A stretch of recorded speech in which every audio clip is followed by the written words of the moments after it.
reflected in the three passages we have just read. You know, the first one is the one in which is directed to that in the sense from Deuteronomy. And we also know Solomon wrote in Proverbs 22, he says, you know, raise a child in the way he should go, train a child in the way he should go. And the emphasis, Caleb and Siobhan, is this. You know, the words are important. He says, in the way the child should go, not in the way the child would go. Because naturally, all of us, if we have our own ways, we would go a way that may not be pleasing to God. So Solomon is saying, you train a child in the way he should go. You know, and the way he should go is the way of salvation, because Peter said, you know, he's not willing that any should perish. And with this precious life over here, you know, absolutely, he's already got God's favor that he will not perish. Yes, he will not perish. You know, and that he will come to his knowledge of him. But the first verse is a telling one. It says to train. You know, and as I was studying. Okay, you know, you try and disturb your dad, and you want to disturb your grandpa? No, you got to wait for your turn. One day, I'll pray that you'll preach too.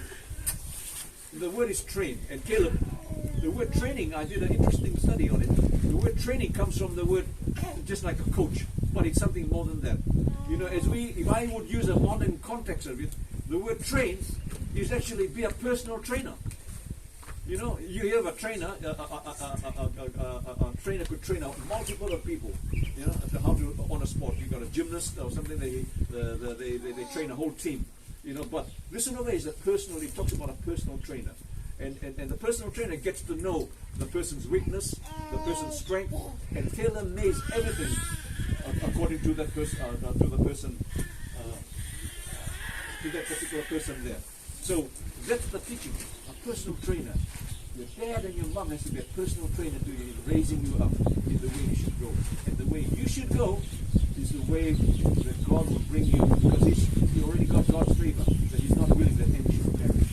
So, you know, once you set him up on that particular way, you know, he'll never leave it, as the Proverbs say so. So that's the first aspect of the challenge I want to put to you.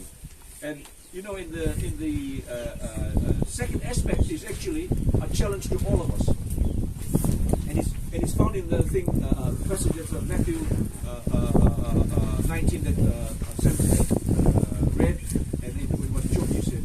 I tell you why it is a challenge to all of us. And Caleb didn't want to invite everybody. He just wanted to some special people. And by you guys coming, I'm sorry to say, as a lawyer, you guys have undertaken some liability. You know, you have accepted some liability. Liability means you've accepted some obligation. And the obligation is just found in two passages. The first passage is in Matthew 19. When the mothers and parents brought the children to Jesus, you know, the disciples tried to stop them, and Jesus rebuked them. And we see a lot of children over here, you know, and our responsibility is echoed in the word what Jesus said. He said, "Suffer them not to come unto me." So don't do anything to prevent these children from coming to know Jesus. You know, so all of us have one way or another have some connection with children, and it's our responsibility, you know, not to do anything that will cause them to not come to the Lord Jesus because of our act. You know, and so that's an obligation I'll be challenging you to all take upon yourself by being over here today. Suffer not. Don't do anything to curtail the opportunity for Kiaru, for the children to come unto the Lord. You know, that's an awesome responsibility. And the second one is obviously found in Samuel. You know, and it's an application of universal application. It applies to Caleb and Siobhan and to all of us. You know, many times we have opportunities where children will come to us. You know, and they are seeking something, and they're hearing God's voice. And it is without doubt that God will speak to each of their hearts. And it's our responsibility as guardians and as parents be able to be sensitive to know. You know, one time they come, you know, they're not coming as a call by us. They're coming as a call from God. And we must recognize that calling in their lives.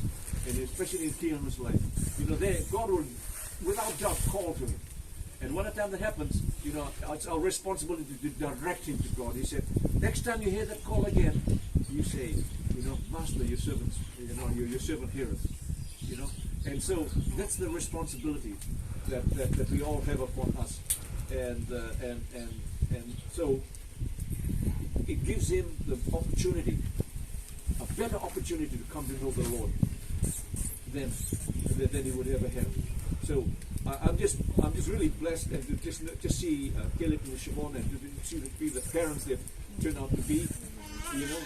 And you just look at the happy disposition of this child, you know. Yes, you know, and he's got an opinion of his own. Obviously, his parents allowed him to do that. But I really thank God that he has blessed him with Keanu, and then also giving them a heart of parents. And so, I just want to just maybe do a formal challenge to them this morning by asking them some questions, and then I want to then just have a type of prayer just for them for their responsibility. Okay, and this is the only formal part of the service. So, Caleb and Siobhan, you know, do you recognize that this ceremony does not save the soul of your child, but that your child is safe while yet in innocence because of the universal atonement provided by Jesus Christ? You do. Do you accept your child as a gift from the hands of God, recognizing that the child's endless life and divine image have been given by an act of God?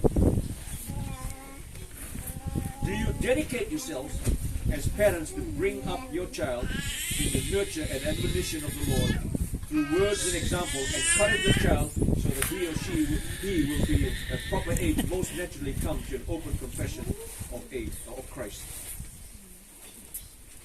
Do you promise to gladly surrender your child to the ministry God has in mind for him, even if it may involve sending him to the ends of the world?